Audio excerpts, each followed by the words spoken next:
मी राजकारणावर कधीच बोललेलो नाही, पण यांनी मला तुमच्यापासून तोडायचं ठरवलंय.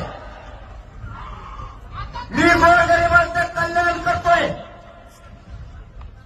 मी गोरगरिबांचं कल्याण करू नये म्हणून यांनी जर मला संपवण्याचा विळा उचलला असला तर मी आज जाहीरपणाने सांगतो, तुझं राज्यातलं एक नाही खासदारकीच्या विधानसभेचं सीट मी निघून देणार नाही.